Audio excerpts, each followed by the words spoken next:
Okay. Well, we do have some questions, and let's start. The first question is, did I hear correct that the required minimum distribution will not be enforced for 2020 for this year?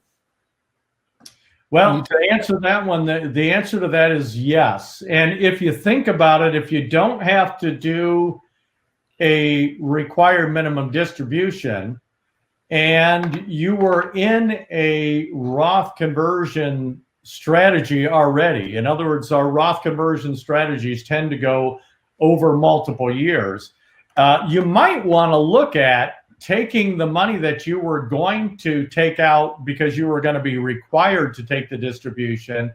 And since your income level would stay the same, you might determine that it makes sense to convert a little bit more into a Roth.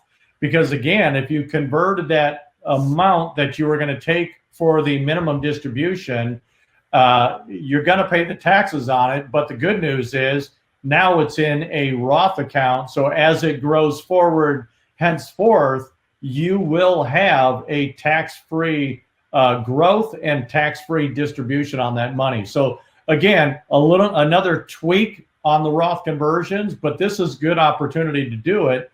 But I would say this, I would wait until the market retraces before you do the Roth conversion if you choose to do that. Very good. Another question from Larry is, you mentioned alternative investments. What are some examples? So I'll take that one. Basically, when we're talking traditional investments, we're talking stocks and bonds, right? The stock market, the bond market. But when we're talking alternatives, we're talking about things that are outside of those markets, which are things like commodities, private equity. And one of the things that we really get our clients involved with higher net worth clients, are those private equity, things that you can't get on the open exchanges. So that's a really important opportunity for clients, that you have the ability to get into a company, a startup, as an investor, but it's not a publicly traded company. Other types of alternative investments are hedge funds. They have different types of strategies. Sometimes they're related to the market, and sometimes they're related to things outside of the market. And another strategy that we use a lot is real estate ventures. So again, these are not traditional stock and bond portfolios, but they can enhance significantly, as Dan showed you on that one slide, the return on an overall portfolio. Also, it helps you reduce your overall risk to be in assets that are outside of the traditional stock and bond portfolios. So those were a couple questions. One other thing that came up is income portfolios. Dan, if you could just touch on that again. You're talking about needing to take on a little bit more risk to maintain your yield. So could you just say what's changed in the strategy again, to remind people that it's not just going out and getting a high return in bonds, but we're going to have to add other types of income-driven positions to keep that yield up?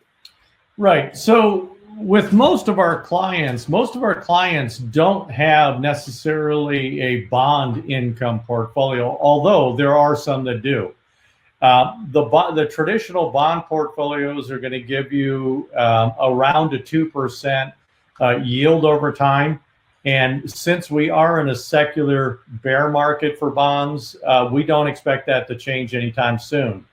So in order to enhance the income in those type portfolios, that's where the alternatives, or going to a higher yield or senior notes or of different type ventures like that, to actually be able to eke out a higher rate of return. Now, again, in many cases, that might require a little bit more risk associated with it to maintain the income at that level. Now, that being said, most of you know that we don't do a lot when it comes to the bond portfolios as a income driver. A couple reasons for that. One is that your dividends that come off of a bond portfolio, if not in a retirement account, is going to create ordinary income, whereby capital gains is going to create a much lower tax rate because of the capital gains rates that you have. Again, another aspect of the wealth management and enhancement to allow you to keep more of what is yours. And the reality is, with the amount of money our government has spent, and rightly so, they needed to do this, but the amount they've spent, you know, if we were worried about having to pay higher taxes on debt before, what are we thinking now? And this is where these strategies, these wealth enhancement strategies, the tax mitigation strategies are going to be critical, because they're going to allow you to keep more of your money. So that's more the way we focus on it. However, we do have some bond portfolios out there for clients. Rocky? Okay, very good.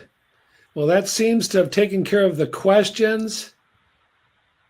I want to thank people for participating today, jumping on board, asking questions. They were all really good questions, and we look forward to serving you guys in the future, seeing you on future webinars.